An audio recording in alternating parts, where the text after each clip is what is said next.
Ya ternyata saya baru sadar, orang tua saya ngomong nggak apa-apa, di sebelumnya tuh menyimpan luka gitu. Sebenarnya untuk proses yang sebelumnya itu saya merasa nggak apa-apa gitu. Tapi ketika orang tua saya bilang kayak gitu, itu yang bikin lebih terluka lagi gitu Mbak. Melewati proses panjang itu tapi harus dihentikan gitu. Ada rasa kok gini ya gitu, ada emannya. Terus habis itu saya juga merasa cocok sekali dengan Ikhwan ini gitu. Karena memang kalau dari visi misinya, terus habis itu dari pekerjaannya itu saya sudah cocok gitu dengan Ikhwan ini. Tapi memang di CV-nya tuh ada yang berbeda Mbak. Memang apa ya, ada case yang beda dari yang lainnya. Tapi menurut saya itu masih bisa saya atasi lah. Jadi CV-nya saya baca, saya merasa cocok, visi misinya, terus habis itu pekerjaannya juga. Jadi kebetulan saya tuh dari dulu pengennya request ke ustazah saya, tolong dicarikan yang bisa desain. Dan yang Ikhwan ini memang pekerjaannya desain grafis gitu. Ya, jadi saya memutuskan untuk melanjutkan lah ke tahap selanjutnya, yaitu nazor kan, pertemuan gitu. Dari nazor itu alhamdulillahnya berlanjut lagi silaturahim. Setelah nazor kan kita silaturahim gitu ya Mbak ya. Saya ke rumahnya Ikhwan, ya Ikhwannya ke rumah saya gitu. Alhamdulillah pada saat itu masih lancar-lancar aja. Setelah saling silaturahim itu baru ada hambatan dari pihak keluarganya Ikhwan. Jadi saya itu dikabarinya lama sekali, nggak ada kepastian di proses itu. Tapi akhirnya dihubungi lagi bahwa Cacah diharuskan untuk silaturahim lagi ke rumah yang Ikhwan. Jadi saya 2 kali ke rumah Ikhwan untuk meyakinkan orang tuanya juga, dan Ikhwan juga ke rumah saya. Jadi 2 kali ke rumah, silaturahimnya 2 kali. Sudah silaturahim, dari situ masih belum ada kepastian juga ternyata. Pada saat itu agak lama lah, agak lama itu saya dikabari lagi kalau ini dicoba untuk pertemuan keluarga dulu ya. Jadi yang Ikhwan ini tuh mengikhtiarkan juga untuk ngobrol sama orang tuanya gitu. Dan akhirnya diputuskan pertemuan keluarga dulu. Biasanya kan setelah proses silaturahim itu langsung ke khitbah gitu ya, atau lamaran. Tapi kalau saya pada saat itu memang pertemuan keluarga, belum khitbah gitu. Dan itu salah satu ikhtiar ya. Dan itu prosesnya panjang sekali. Saya itu proses dengan Ikhwan ini tuh sekitar 5 bulan Mbak. Jadi kalau di Better Youth itu batas waktunya atau peraturannya itu 6 bulan ya. 6 bulan dari kirim CV sampai ke akad ya kalau nggak salah itu. Tapi proses saya itu sudah 5 bulan belum khitbah, belum ada kepastian gitu dari pihak Ikhwannya. Namun pada saat itu, pada pertemuan keluarga itu, jawaban dari keluarganya atau obrolan-obrolan dari keluarga kami itu menggantung sekali gitu. Kenapa kok saya mempertahankan ya gitu, walaupun kok rasanya lama tapi kok tetap dipertahankan gitu. Kalau mempertahankan itu karena dari orang tua saya juga tidak meminta untuk diselesaikan. Orang tua saya tuh bilang nggak apa-apa, sabar dulu aja. Memang kita yang harus nunggu kok, kalau kayak gini tuh memang kita yang harus nunggu gitu kalau dari orang tua saya. Nah, ya udah setelah itu, tapi karena kami kan berprosesnya melalui Better Youth ya, jadi ada beberapa yang memang harus kita manut gitu sama Better Youth.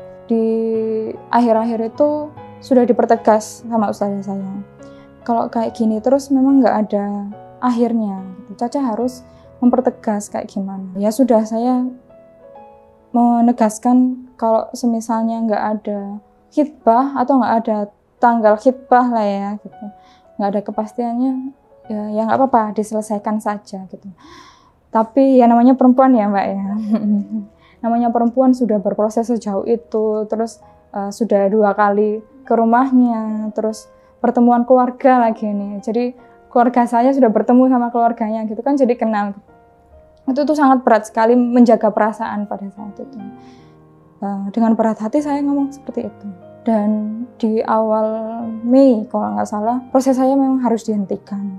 Gimana ya, sebagai perempuan kan sudah sepanjang itu gitu, melewati proses yang sepanjang itu tapi harus dihentikan gitu. Ada rasa kok gini ya gitu, ada emannya. Terus habis itu saya juga merasa cocok sekali dengan Ikhwan ini gitu, karena dari segi visi misinya saya baca di CV itu sangat bagus, dan setelah nazar itu kan jawabannya juga saya tambah yakin gitu kan. Tapi ya sudah, saya coba untuk menerima gitu Mbak. Gejolak-gejolak itu banyak sekali dalam hati setelah proses itu, menjalani penyembuhan hati gitu ya Mbak. Setelah Mei itu sudah tidak lanjut.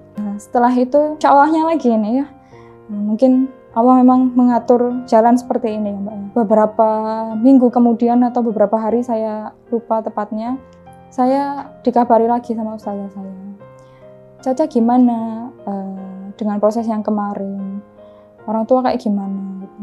Alhamdulillah nggak apa-apa kok Mbak gitu, karena orang tua saya memang nggak ada ini sih komennya kayak gimana. Pas saya kabari ini prosesnya nggak lanjut, orang tua saya ya bilang oh ya nggak apa-apa gitu, jadi menerima, bilangnya seperti itu gitu awalnya. Setelah itu ya itu saya bilang gini, ini ada CV lagi yang mau diproses dengan Caca gitu. Tapi dipastikan ya Caca sudah siap juga, terus orang tua juga sudah siap gitu. Nah di situ saya berpikir lah Mbak, karena terlalu dekat kan dengan proses yang sebelumnya, apalagi yang sebelumnya itu panjang sekali, terus habis itu melalui beberapa proses. Terus saya bilang sebenarnya nggak apa-apa Mbak, tapi saya takutnya ada kekhawatiran saya itu, saya masih ini patokannya sama yang lalu gitu, sama yang Ikhwan sebelumnya gitu. Terus ya nggak apa-apa, ditanyain aja dulu juga ke orang tua. Ya saya coba tanyakan ke orang tua kan, karena barangkali Ikhwan ini yang datang ini memang yang terbaik buat saya. Saya tanyakanlah ke orang tua saya, ini ada lagi yang mau berproses gitu, kayak gimana. Orang tua saya tuh menjawabnya seperti ini, ibaratnya ku wong tuamu ku sik ono luka, dan luka iku masih belum sembuh gitu. Ya ternyata saya baru sadar, orang tua saya ngomong nggak apa-apa di sebelumnya tuh menyimpan luka gitu. Sebenarnya untuk proses yang sebelumnya itu saya merasa nggak apa-apa gitu, tapi ketika orang tua saya bilang kayak gitu, itu yang bikin lebih terluka lagi gitu Mbak. Jadi sudah, bukan saya nggak mau bilang terluka ya di proses sebelumnya, tapi penyembuhan hati itu juga susah gitu. Terus orang tua bilang kayak gitu tuh malah lebih terluka gitu. Dan di saat itu kan ada perdebatan juga, ada terjadi perdebatan. Saya masih mempertahankan ya barangkali ini yang terbaik gitu. Saya coba negosiasi lagi sama orang tua. Tapi ya banyak perdebatan di situ. Akhirnya kata-kata atau kalimat terakhir yang saya bilang pada hari itu, saya bilang seperti ini, aku nggak ngerti lagi gimana caranya aku mencari jodoh kalau bukan dengan ta'aruf. Karena menurutku ta'aruf ini adalah jalan yang terbaik untuk mencari suami gitu, mencari jodoh. Sudah pada saat itu ditutup dengan kalimat itu ya Mbak, karena saya yakini bahwa di pencarian untuk mencari jodoh itu yang terbaik adalah ta'aruf. Sempat kecewa juga sama Peter juga, karena kan terlalu panjang. Saya juga khawatir ya, kekhawatiran saya itu orang tua saya nggak ngebolehin saya lagi untuk ta'aruf gitu loh, nggak ngebolehin untuk berproses melalui jalur ta'aruf. Tapi kan saya bingung ya, nanti nyari di mana lagi gitu kan. Nah, sedangkan proses-proses yang lainnya gitu saya nggak tahu gitu akan seperti apa gitu kan. Ya setelah meyakinkan orang tua itu agak panjang Mbak. Jadi kan saya cerita juga ke ustazah saya, kalau orang tua saya masih belum membolehkan gitu untuk proses karena alasan yang tadi itu Mbak. Di saat-saat itu tuh wajah saya tuh memang benar-benar murung gitu lah. Kan nggak biasa ya kalau ngelihat saya nih ya bawaannya happy gitu. Tapi ketika pada saat itu memang lagi murung gitu, suram gitu lah. Pokoknya kelihatan banget lah kalau sedih gitu kan. Saya bilang gini, Caca lihatin aja kayak Caca yang seperti biasanya gitu, yang happy, yang ceria, yang bisa bercanda gitu. Karena orang tua itu sebenarnya ngelihat kok Caca tuh kalau sedih, orang tua juga akan sedih. Kalau Caca terlihat happy gitu, terlihat bahagia, insya Allah orang tua itu juga akan yakin kalau misalnya anaknya tuh nggak apa-apa kok gitu. Dan satu lagi nasihat yang ustazah saya berikan itu, kalau kamu ridho dengan takdirnya Allah, dengan proses ini gitu, insya Allah itu Allah akan ridho juga gitu apa yang kamu lakukan selanjutnya. Jadi itu yang saya pegang. Ya sudah gitu kan, akhirnya oh iya benar juga gitu, orang tua saya nggak akan mengizinkan saya lagi berproses kalau misalnya saya terlihat sedih gitu, karena proses yang sebelumnya gitu kan.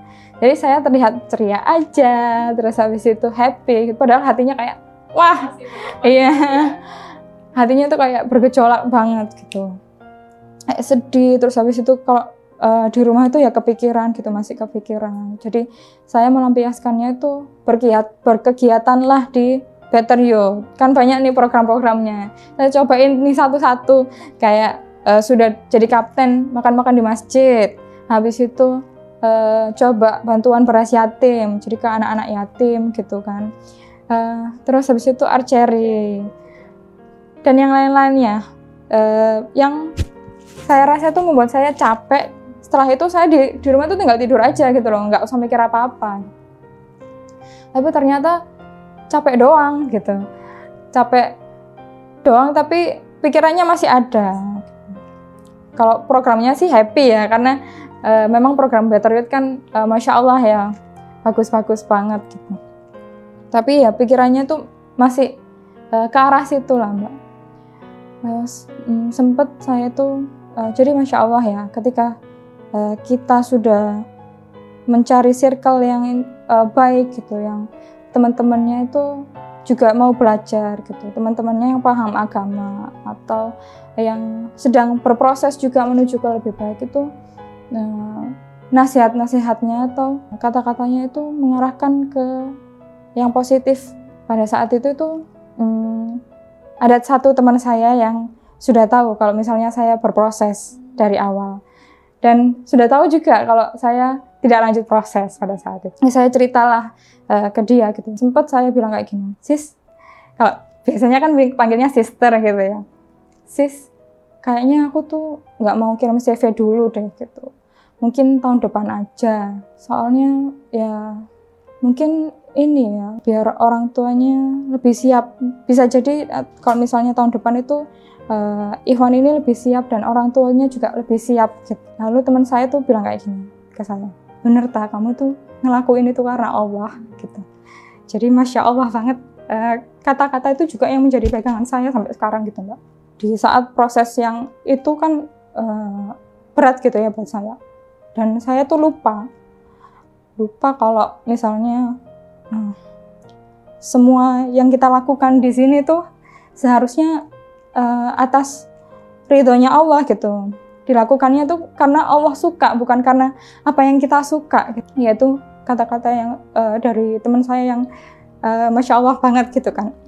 Yaitu akhirnya membuka pikiran saya gitu. Oh iya, bahwa nggak baik kalau kayak gitu tuh, Allah tuh nggak suka gitu. Cuman mungkin hasutan setan atau bisikan setan ya pada saat itu. Iya, berlarut-larut gitu kesedihannya. Sudah saya coba untuk bangkit lah Mbak pada saat itu. Saya coba untuk bangkit, tapi saya juga ini berpikir orang tua saya ini udah siap belum ya. Saya takutnya itu ketika saya ngomong gitu, itu masih tetap ada penolakan gitu. Iya, belum sempat ngobrol lagi. Memang sengaja nggak ngobrol terkait ta'aruf itu, karena saya nggak mau membahas terus-terusan gitu loh Mbak. Takutnya orang tua saya juga kepikiran atau kayak gitu. Tapi setelah 2 bulan itu, dari Mei itu ke Juni kalau nggak salah. Juni atau Juli, saya kurang ingat. Saya tuh mencoba untuk komunikasi lagi dengan orang tua saya gitu. Lebih tepatnya ke bapak gitu. Karena beliau kan akan yang jadi walinya ya Mbak. Saya bertanyalah, Pak, boleh nggak untuk melanjutkan proses gitu ta'aruf? Bilangnya ya nggak apa-apa gitu. Terus habis itu saya tanyai lagi lah gimana maunya bapak saya yang sebelumnya itu belum saya lakukan di awal tahun itu waktu proses sama yang pertama gitu. Jadi saya tanya dulu ke orang tua saya, sebenarnya orang tua saya tuh maunya kayak gimana sih gitu. Orang tua saya tuh maunya saya tuh nanti berumah tangga seperti apa, saya memilih jodoh yang seperti apa, itu saya tanyakan semua ke orang tua saya. Lalu ada pertanyaan seperti ini, kalau misalnya aku tinggal sama mertua gimana? Karena kan memang bisa jadi nanti akan tinggal sama mertua gitu ya Mbak ya. Lalu jawaban orang tua saya tuh seperti ini, kalau misalnya tinggal sama mertua itu susah gitu, apalagi kamu perempuan. Kecuali kalau misalnya yang laki-laki tinggal sama kita gitu, itu lebih mudah gitu daripada kamu harus tinggal sama orang tuanya yang laki-laki. Takutnya kan nggak cocok gitu ya, terus crash, terus jadi nggak enak gitu. Orang tua saya tuh khawatir kayak gitu. Ya mending kamu kalau nggak ngontrak ya tinggal di sini aja. Oh iya, berarti orang tua saya ini nggak mau kalau saya tuh sebenarnya tinggal sama mertua gitu nantinya. Itu saya juga tulis di CV kayak gitu kan Mbak, tinggal secara mandiri kalau saya. Oh ya udah, ternyata ada beberapa hal yang orang tua saya mau gitu kan. Saya aplikasikanlah ke CV saya. Ya sudah, saya akhirnya kirim CV lah ke ustadzah saya lagi. Saya insya Allah saya bisa diproses lagi. Ya sudah, kirim aja gitu, nggak ada kepikiran buat cepet, nggak ada kepikiran buat ikhwan yang ini gitu, atau mau cepet-cepetan gitu. Tapi Masya Allahnya lagi Mbak, kalau nggak salah 2 minggu setelah itu, setelah saya kirim CV, dikirimi lagi CV ikhwan. Dihubungilah sama ustadzah saya, ini ada ikhwan soleh yang mau berproses dengan Caca, dibaca dulu ya, terus kalau misalnya ada yang mau ditanyakan bisa tanya ke ustadznya, ini ustadz ini gitu. Dan itu CV-nya Mas Arif sama saya. Masya Allahnya 4 hari sebelum saya dikirimi CV itu Mbak, saya itu kecelakaan. Jadi kayak habis sakit-sakit terus habis itu dikasih dapat CV gitu ya, kayak wah gitu. Ya saya baca-baca gitu, saya amati dulu, terus saya tanya-tanya juga ke beberapa ustadz gitu yang pernah safar dengan beliau, terus habis itu ke ustadznya ngaji gitu, Quran for Youth. Saya tanya-tanya gimana sih Mas Harif tuh kayak gimana sih. Setelah tanya-tanya itu ada 2 yang menjawab dengan hal yang sama, yaitu Mas Harif itu pendiam. Mas Harif itu pendiam. Ya nggak masalah lah, kalau pendiamnya itu nggak masalah lah, karena saya juga kan rame gitu ya Mbak ya. Jadi ya insya Allah saya bisa lah untuk menghidupkan suasana di situ kalau misalnya dengan beliau. Tapi yang saya pikir-pikir ulang itu adalah di CV-nya tertulis tinggal dengan saya dan ibu gitu. Nah itu yang bikin saya mikir, ini gimana ya, diterima atau nggak ya CV-nya, karena memang ada pikiran, oh ya udahlah kalau misalnya dapat CV dan ada satu aja yang nggak cocok, aku tolak aja deh gitu. Ada pikiran kayak gitu, karena mungkin dari proses sebelumnya tuh kayak daripada aku harus ketemu orangnya, harus terlalu panjang lagi prosesnya gitu loh. Jadi ya wes lah, misalnya kalau misalnya ada satu yang nggak cocok, aku tolak aja gitu. Ada kepikiran kayak gitu. Tapi setelah konsultasi lagi sama Ustadzah Marisa, ustadzah saya tuh bilang kayak gini, nggak tahu ini karena apa ya, meyakinkan saya atau memang betulan dari hatinya gitu ya. Insya Allah dari hatinya ustadzah saya ya ini ya. Aku tuh nggak pernah ketemu sama Mas Arif, Ca, gitu. Tapi kalau dari CV-nya, dari baca CV-nya, dari kepribadiannya, dia tuh sangat berbakti sama ibunya gitu. Karena kan tinggal ibunya aja kan. Ayahnya sudah meninggal pada saat SMP dia. Terus saya itu menyampaikan, insya Allah kalau misalnya memuliakan ibunya akan memuliakan istrinya juga gitu. Saya mikir juga ya bisa jadi sih gitu kan. Terus diyakinkan lagi saya tuh menyampaikan lagi, bapak itu nggak mau Mbak kalau misalnya aku sama yang tinggal sama orang tuanya gitu.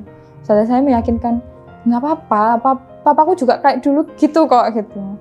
Coba dikomunikasikan lagi, terus bilang kalau misalnya Caca itu nggak apa-apa kok kalau tinggal sama orang tuanya gitu.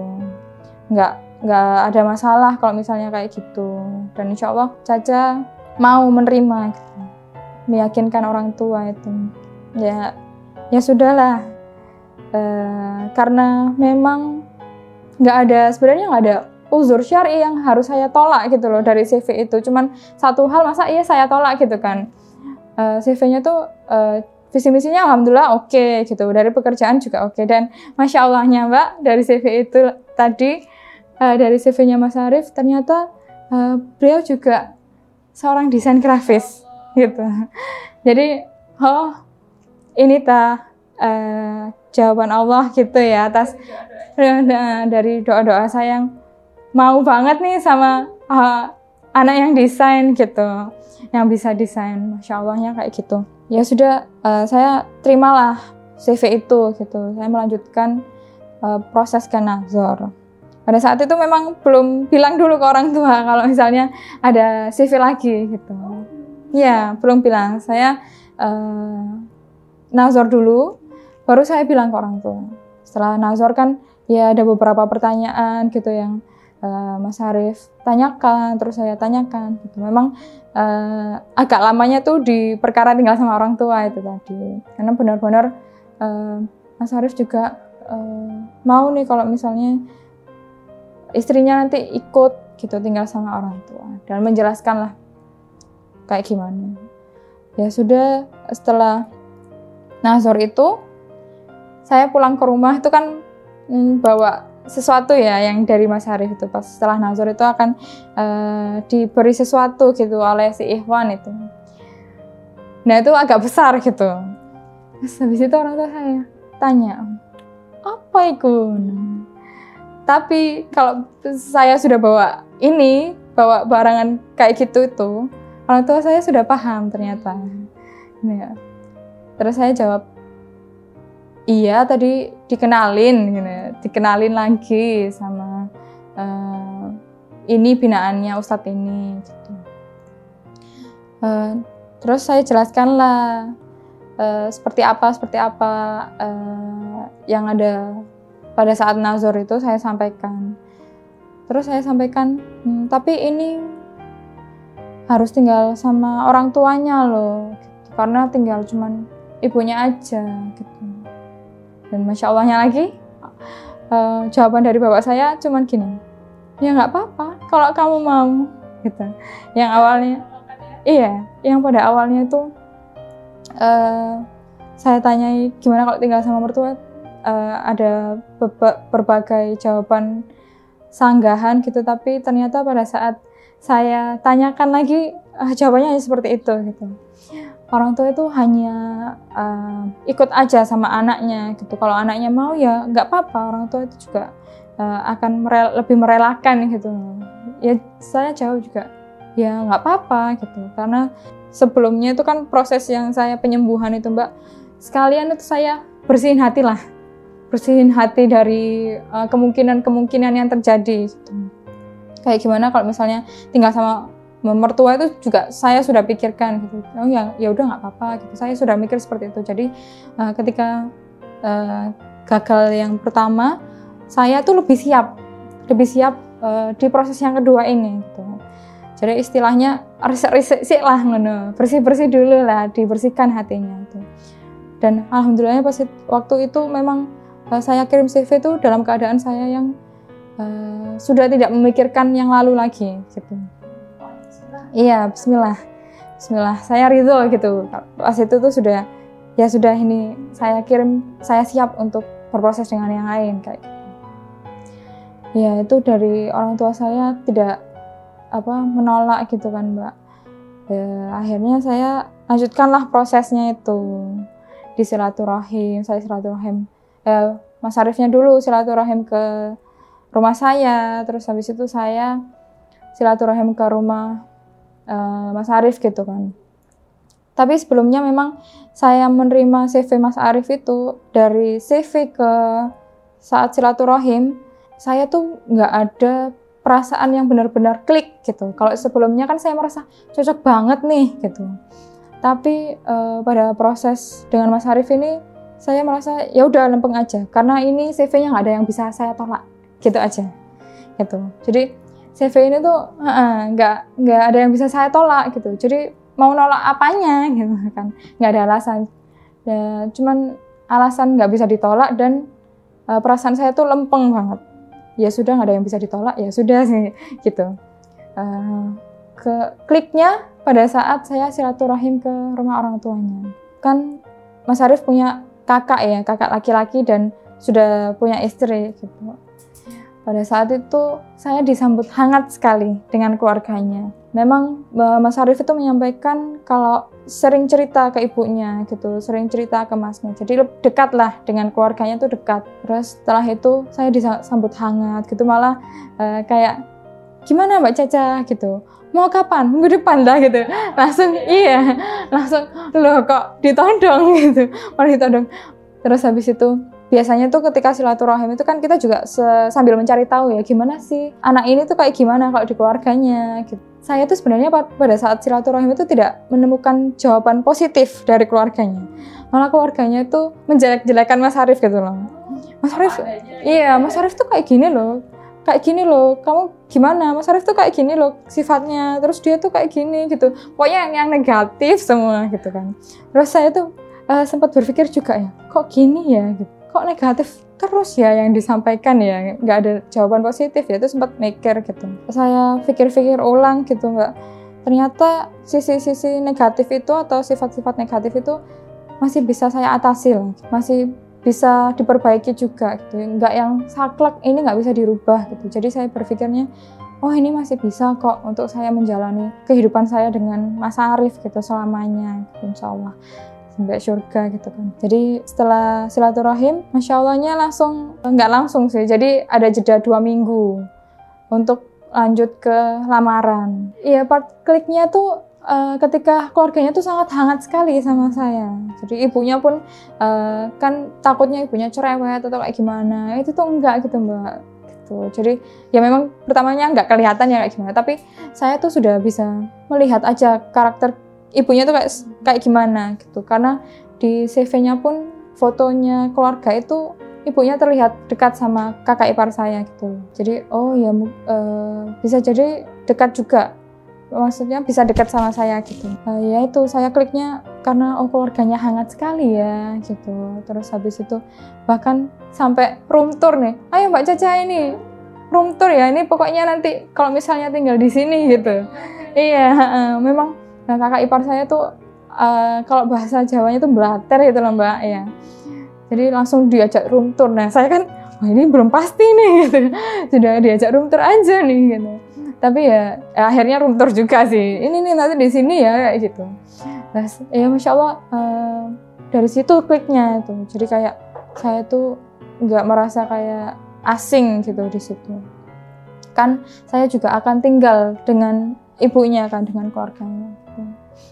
Ya dari situ saya kliknya itu. Setelah itu memang ada jeda 2 minggu untuk ke lamaran gitu, ke khitbah, karena harus meyakinkan lagi orang tua. Pada saat itu saya menyampaikan, ini kan sudah silaturahim nih dua-duanya, kan proses selanjutnya adalah khitbah gitu ya, lamaran. Gimana Pak, kapan gitu kan, tanya gitu kan kapannya. Terus bapak saya tuh bilang kayak gini, enggak lo cepetan ta ini, kamu lo barusan kenal gitu. Karena dari proses kirim CV ke silaturahim itu kalau nggak salah cuman 2 minggu atau 1 minggu lebih lah, pokoknya nggak sampai 2 minggu tuh. Terus setelah itu bapak saya bilang gini, ya udah pikirin dulu lah 3 hari gitu. Kok masa cepet men gitu, cepet banget memutuskan gitu. Terus saya bilang kayak gini lah, kalau aku ya yakin-yakin aja Pak gitu. Karena melihat keluarganya juga Masya Allah gitu baik. Cuman kan nggak bisa langsung menyimpulkan sesuatu dari pandangan satu kali ya Mbak. Tapi saya sudah merasa yakin di situ. Terus malah saya balik seperti ini, ya sudah Bapak aja yang mikir 3 hari, bukan saya yang mikir 3 hari. Iya, tapi ya saya juga pasti istikharah terus kan Mbak Kim. Di 3 hari itu memang saya nggak ngobrol apapun tentang ta'aruf, nggak ngobrol, bahkan nggak membahas Mas Arief itu kayak gimana, saya nggak membahas. Setelah 3 hari baru saya tanyain, saya tanyakan lagi, gimana Pak? Ya wes sembarang gitu. Ya udah terserah gitu kan. Wah, kalau terserah ini berarti oke nih gitu kan. Tanggal segini ya gitu. Awalnya tuh mau di akhir Agustus 31. Tapi kalau misalnya jawaban Bapak udah sembarang ya, udah terserah, oh berarti sok dimaju ya. Saya bikinnya kayak gitu. Karena kalau sudah terserah itu Bapak saya sudah iya gitu. Ya udah tanggal 25 aja ya. Ya wes. Ya udah gitu. Kayaknya Masya Allah itu dilancarkan aja gitu Mbak, Masya Allah. Dari proses pertama kirim CV, diberi CV-nya Mas Arief, itu di tanggal 25 Juli, tanggal 25 Agustus sudah lamaran. Jadi, iya cuman sebulan aja, pas sebulan itu sudah lamaran gitu, Masya Allah. Cepat banget. Proses ke akad itu sampai akad nggak sampai 4 bulan, jadi 3 bulan sekian lah gitu. Jadi Masya Allah yang sebelumnya itu prosesnya lama banget gitu kan, sampai menguras tenaga, menguras energi, terus menguras perasaan. Tapi ketika dipertemukan dengan Mas Arief bisa secepat itu gitu, bisa seklik itu gitu. Jadi saya merasa juga Allah itu ngasih Mas Arief itu sebagai hadiah ke saya gitu. Karena hampir 80% apa yang saya doakan itu ada di beliau. Ya Masya Allahnya kayak gitu. Iya mungkin kalau misalnya nggak lancar itu terkait teknis saja sih Mbak. Ya teknis acara dan lain-lain untuk proses resepsinya. Tapi kalau secara keseluruhan ya saya anggap Alhamdulillah lancar. Masya Allah, ya itu tadi saya bilang, Allah itu ngasih Mas Arief itu buat saya itu adalah hadiah. Hadiah terbesar dari Allah gitu untuk mungkin ya kalau misalnya mau ditarik lagi, mungkin Allah tuh ngasih hadiah ini tuh atas kesabaran saya, ya tuh, Masya Allah gitu lah. Jadi, betul. Apalagi nggak cuma hadiah itu kan dari Mas Arief kan, setelah menikah kan ngajak umroh kan, jadi itu hal yang nggak saya kira aja, nggak saya sangka aja. Saya tuh nggak kepikiran, bahkan nggak pikiran untuk honeymoon lah atau apa gitu ya, sangat-sangat tidak kepikiran. Tapi ketika dikabarin sama kakak ipar kalau misalnya Mas Arief mau ngajak umroh tuh, wah gitulah, Masya Allah banget.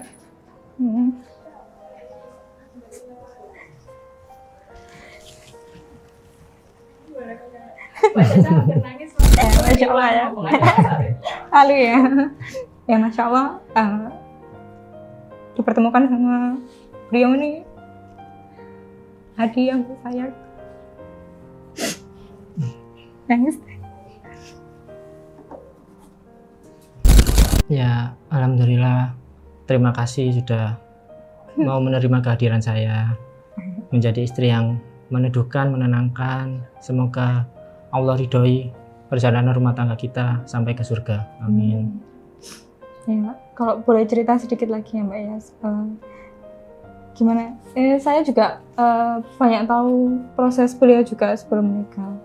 Ya, jadi pertama itu waktu saya mau menceritakan proses ke murabi saya, ke ustadz saya itu, dari pertama itu ada memang satu CV Ahwat yang direkomendasikan ke saya. Tapi pada waktu itu qadarullah, ternyata CV si Ahwat ini masih belum bisa diproses ternyata. Dan ustadz saya waktu itu mengonfirmasi ke saya, gimana Mas ini mau nunggu Ahwat ini atau mau coba proses ke selanjutnya.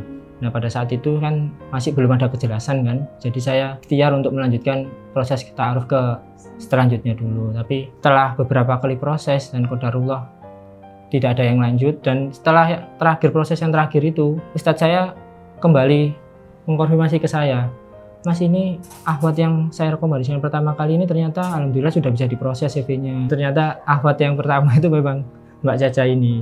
Jadi akhirnya yang muter balik lagi ke Mbak Caca ini. Ya, jadi yang waktu itu setelah tidak lanjut proses kan ada CV, ditawarkan CV lagi tuh.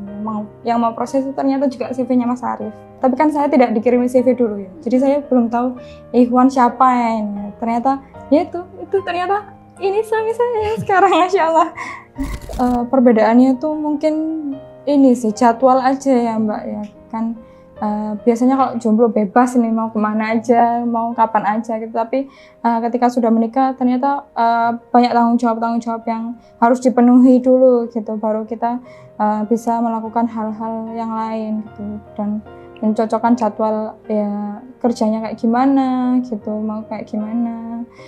Kalau untuk keseluruhannya tuh sebenarnya kita tuh satu frekuensi alhamdulillahnya. Kalau misalnya dibilang awalnya kan tadi banyak ustadz ya, 2 ustadz yang bilang kalau dia pendiam gitu ya, Mas Arif ini pendiam, tapi ternyata itu pendiamnya di sini aja, kalau di luar aja, kalau di rumah ya Masya Allah ternyata satu frekuensi juga gitu, sama-sama ramenya gitu, sama-sama banyolnya. Cuman kalau di luaran memang kelihatannya diam ya, memang ramenya untuk istrinya aja deh kayaknya. Menjaga. Iya menjaga, Masya Allah menjaga. Ya mungkin sudah disampaikan itu tadi ya, memang kan ada penyesuaian dari yang sebelumnya masih sendiri, terus sekarang ada pasangan yang memang secara kebiasaan, secara jadwal juga kan pasti ada penyesuaian. Itu tadi alhamdulillah juga satu frekuensi, jadi secara obrolan, secara bercandaan itu langsung nyambung gitu. Ini sih Mbak, kalau saya kekhawatiran sebelum menikah itu ternyata nggak terjadi ya gitu. Kayak yang sebelumnya khawatir kalau tinggal sama mertua gitu kan ya, takutnya cekcok atau kayak gimana. Dan Masya Allahnya ibunya itu sangat welcome gitu, jadi terserah saya mau kayak gimana gitu. Kalau mau masak ya udah terserah mau masak, terus habis itu nggak terlalu ikut campuri gitu loh. Dan salah satu doa saya itu juga dapat mertua yang baik, dan Allah ijabah juga gitu Mbak. Jadi mertua saya itu sangat luar biasa juga gitu, menerima saya di rumahnya gitu, yang awalnya cuma sama Mas Arif berdua gitu, tapi kedatangan saya yang ya mungkin kebiasaannya beda. Terus habis itu kadang kan cewek-cewek kan atau ibu-ibu itu biasanya nggak serantanan gitu, harus bersih gitu. Sedangkan saya itu kan masih belajar harus bersih-bersih gitu. Tapi ibu mertua saya itu nggak yang ngomel atau kayak gimana gitu. Malah ini kan saya kan suka masak gitu kan Mbak. Terus saya tuh dipuji sama mertua saya, makanya golek bojo iki alhamdulillah kayak ngene gitu. Alhamdulillah dapat istri yang bisa masak gitu. Masya Allah, jadi kayak nggak semenakutkan itu loh kalau tinggal sama mertua gitu. Kalau kita tahu gimana komunikasinya gitu, kalau tahu sela-selanya gitu untuk kita berinteraksi dengan mertua gitu. Ya alhamdulillah bisa dipertemukan dengan Mbak Caca ini yang Masya Allah ya. Dari kan saya sebelumnya kan memang tinggal berdua sama ibu aja, dan alhamdulillahnya Mbak Caca ini bisa langsung klop juga sama ibu. Dan juga Mbak Caca ini kan memang basicnya memang pintar masak, jadi ya alhamdulillah ibu juga merasa terbantu di rumah. Jadi ada yang sebelumnya mungkin jarang masak atau lebih memilih beli di luar atau nyari simpelnya aja kan Mbak. Jadi ya alhamdulillah Mbak Caca ini bisa memberikan suasana baru lah di rumah. Jarang beli di luar berarti ya Mbak? Iya. Ya betul, lebih hemat deh. Lebih higienis. Lebih higienis juga gitu, masak sendiri. Ini di depan ini juga udah ada produknya Mbak Caca. Ini juga desainnya dari Mas Arif sendiri. Iya betul. Iya betul. Jadi ini memang saya tuh di CV memang menyampaikan bahwa mau bersinergi dalam berdagang. Saya kan ya ini lagi berdagang hidup, merintis usaha kue kering, terus perkuen-kuen gitulah. Saya mintalah desain ke beliau. Nah itu tujuannya untuk cari yang desain biar bisa desainin produk gitu. Iya, bisa dipesan ini. Kan mumpung ya mau habis ini mau puasaan, dia mau lebaran.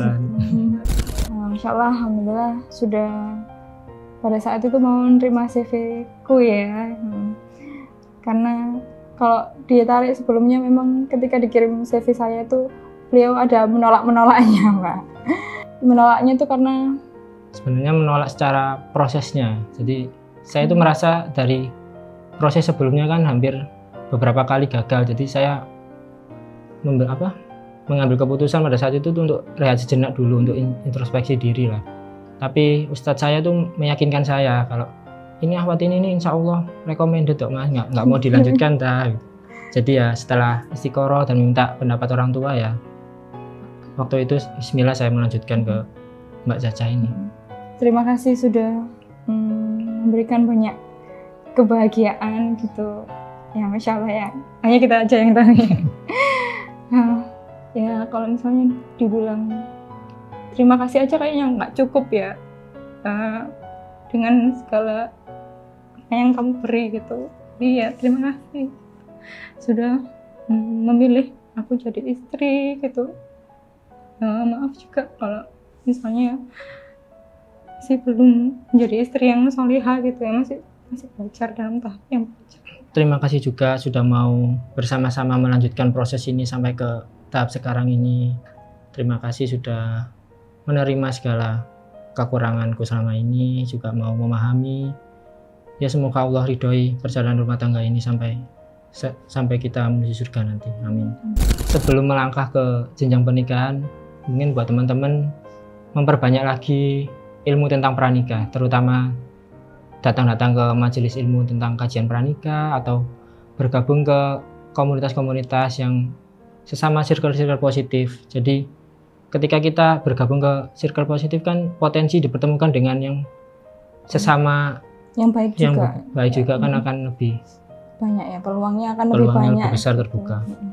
Kalau misalnya kita berada di lingkungan yang positif itu insya Allah semua yang insight terus nasihat itu juga mengarahkannya tuh juga menuju ke Allah gitu Mbak. Kayak tadi teman saya bilang gitu. Ya semua kita lakukan di dunia itu ya atas apa yang Allah mau gitu. Lingkungan positif juga yang membawa kita dipertemukan dengan jodoh yang baik juga kan, insya Allah kayak gitu. Diperbanyak berdoa juga karena tidak ada hal yang bisa kita lakukan kalau misalnya udah mepet, udah notok gitu ya. Sudah ikhtiar maksimal, ya cuma doa aja yang bisa kita lakukan gitu. Insya Allah itu akan mengijabah semua doa gitu kan ya Mbak. Tapi entah kapan itu, yang penting kita tuh berdoa dan kita yakini doa itu akan dikabulkan Allah gitu. Terus dan ya ikhtiar yang maksimal gitu. Jangan cuman keinginan aja gitu. Jangan cuman aku mau menikah gitu ya. Banyak yang aku mau menikah tapi ikhtiarnya masih belum maksimal gitu. Jadi selama masih single gitu dimaksimalkan untuk berilmu dulu gitu. Karena sebelum menikah kita harus menyelesaikan masalah-masalah di dalam diri sendiri gitu kan. Karena kalau udah menikah sudah berhubungan dengan orang lain gitu, dengan keluarga baru lagi gitu yang malah lebih kompleks lagi apabila ada masalah gitu. Jadi dibersihkan dulu hatinya gitu, ketika sebelum menikah. Momen-momen